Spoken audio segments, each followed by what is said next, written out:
Well, the culvert that was buried by the sticks and mud that the beaver have shoved in the end of it and caused flooding on this side of the road has been solved.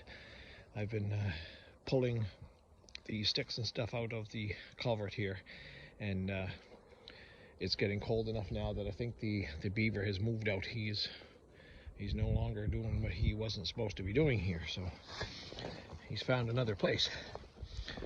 Today it's kind of cold, so I'm going to pull my traps here. This culvert, you can see, is working, doing its job as it's supposed to. The issue today is it's a little icy, so I'm going to take out what I have here to deter the beaver.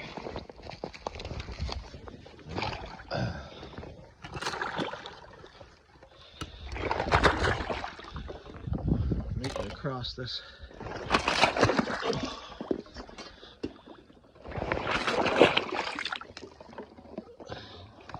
water area. It's cold this morning, but the good thing is the beaver is not here doing the damage and destruction that he was doing earlier. So we also had some traps here to try to catch the beaver and get him out of here. So there, I'm back on land. Made it across the ice. And I want to show you something. The beaver cuts down trees all year, and he makes a pile. And what this beaver has actually done is he piles these poplar trees up in an area that was underwater when I showed up. And in the winter time, when this is all frozen and he can swim here, this is all underwater, and this is his food. So he can swim up here, up this little creek area, and this food, these trees are, he was hoping to be underwater. And they're not, because I let the water go. So now this beaver realizes that he can't eat these sticks because the ice is going to be here, and it's going to get much, much thicker. There's not enough room for him to swim under there to access his cache of food. So what he's done is he's packed his bags and he's left. So this area is normally all underwater.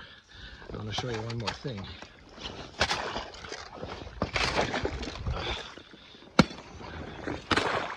It's not underwater now, so this food would be inaccessible. But I want to show you a beaver hole. See this big area here is like kind of like a lodge made out of mud, so it's kind of like a bank den, and there's the hole right there. So normally this water would be up quite high, and the beaver would swim and he would stay inside that lodge, and that would keep him warm through the winter. And then he would just swim out. There's this hole there, and he would swim out this little area here, and all of this would be underwater, and this would be his food very close to his lodge. So all that's left now are the deep, deep tunnels, the deep, deep trails coming. I'm not going to break this one. The deep, deep trails. There's another hole right there, and he can go right inside his lodge. There's all kinds of neat sticks.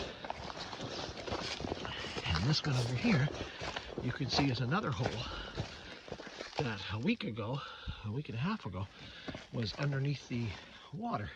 So he was using these trails and staying at this lodge, the Beaver Lodge, and this whole area was underwater.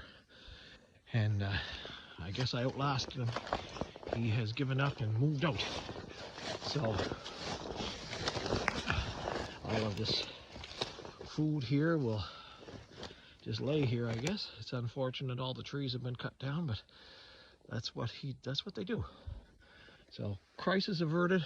The road will continue to be good through the winter, and next spring him and I may battle again.